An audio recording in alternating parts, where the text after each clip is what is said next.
Apa yang harus kita lakukan jika melihat orang tua kita bertengkar di depan kita? Masya Allah, kalau kalian ngelihat orang tuamu bertengkar di hadapan kalian, ya nak ya selagi ibaratnya pertengkaran itu pertengkaran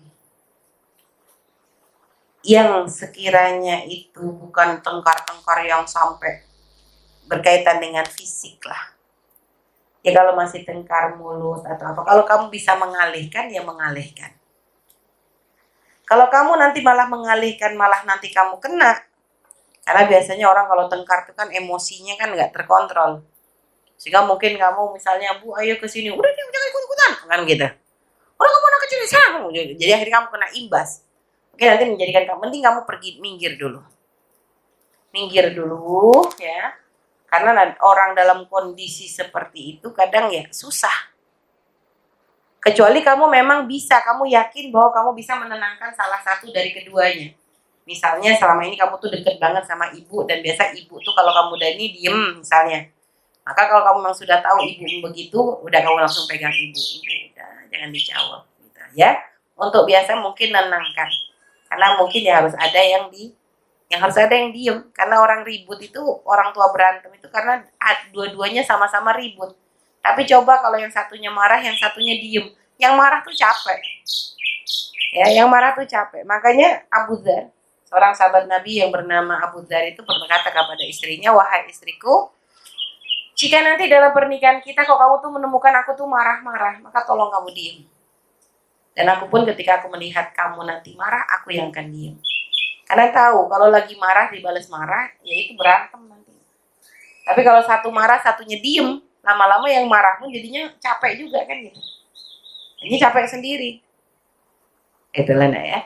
Jadi kalau ternyata kamu tidak mampu, misalnya ini lagi emosi dua-duanya dan kamu tahu karakternya, kalau dua-duanya kalau lagi marah nggak bisa disela lah. Maka kalau sudah seperti itu kamu minggir aja dulu. Minggir aja dulu. Kalau ternyata kamu nanti bisa mendatangkan orang yang sekiranya bisa mendamaikan, misalnya di situ ada nenekmu, orang tua dari bapakmu atau ibumu yang biasanya memang bagian mendamaikan mereka, ya tinggal kamu panggil. Dan itu sebenarnya, dan kamu kalau menemukan ada orang tua yang berantem begitu di depan kalian, ya Umi paham, pasti kamu sebagai anak merasa sedih, ya namanya anak ya. Ya cuma kamu nggak boleh langsung berprasangka buruk kepada salah satu dari keduanya. Ya namanya orang hidup tuh kadang ya begitu. Nggak bisa selamanya lurus. Kadang ya ada beda pendapat, ada begini. Kayak kamu kadang sesaat akur sama saudaramu, kadang sesaat kan berantem juga gitu lah. Tapi kan kamu berantem bukan langsung jadi benci, ya biasa. Begitu selesai ya selesai. Ya begitu juga lah kadang orang tua.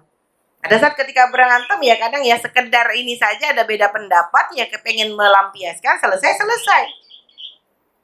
Baru nanti kalau sudah orang tuamu tenang, barulah nanti kamu dekat ke ibumu, Bu, udah sih jangan berantem, kalau ayah lagi marah, ibu jangan ikutan marah sih, biar nggak tambah gede.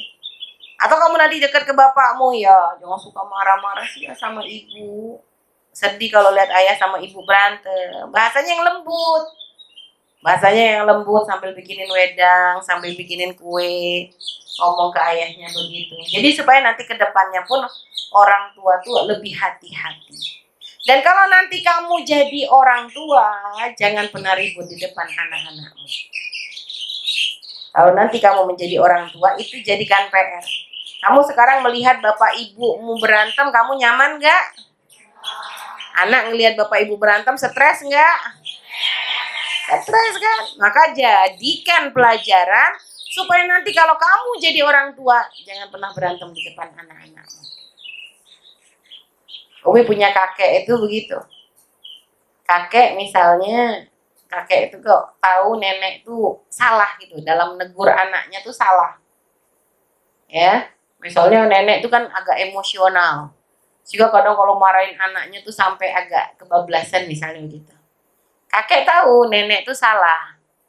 Tapi kakek itu orangnya bijak ya. Sehingga beliau itu kalau ngelihat nenek, ini ceritanya ibunya Umi.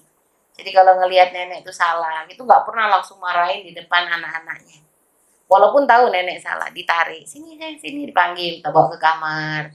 Nenek tuh dibawa kamar, habis itu dinasehatin, nggak boleh gitu kalau marah sama anak-anak, terus gitu. Jadi kata ibu tuh Masya Allah, belajar banget gitu ya dari kakek itu, maksudnya ya sebegitunya beliau tuh menjaga hati anak-anak supaya jangan sampai anak itu terpukul atau anak itu jadi pun nggak pernah langsung negur di depan anak walaupun salah, nenek salah tuh nggak pernah di depan anak supaya anak nggak jadi kurang ajar. Tapi pun nenek dikasih nasihat dipanggil sendiri ke kamar. Nah itu kan akhlak, nek. Akhlak tuh ya seperti itu. Ya sayang ya, baik. Jadi gitu. Kalau kamu melihat seperti itu, ya kalau kamu mampu untuk mendamaikan saat itu juga, karena memang kamu ngerti. Memang biasanya begini kalau suruh kamu ikutan diem, ya kamu yang menjadi pendamai. Tapi kalau ternyata kamu tahu ini nggak mungkin, kamu pergi dulu. Biar kamu nggak prasangka buruk. Takut nanti salah satu dari keduanya mungkin terucap ucapan yang nggak enak, takut kamu dengar nanti malah menjadikan kamu yang down. Ya takut kamu kena mental nanti. Kalau kena mental jadi was-was semuanya. Sekarang punya pertanyaan orang tuh was-was semuanya. Itu kan gara-gara kena mental itu sayang. Makanya nak ya, hati-hati jaga hati kalian, jangan gampang sudon, jangan gampang ya mikir yang negatif sudah. Prasangka baik aja kepada Allah. Itu nanti menjadikan kamu mudah dalam menjalani hidup.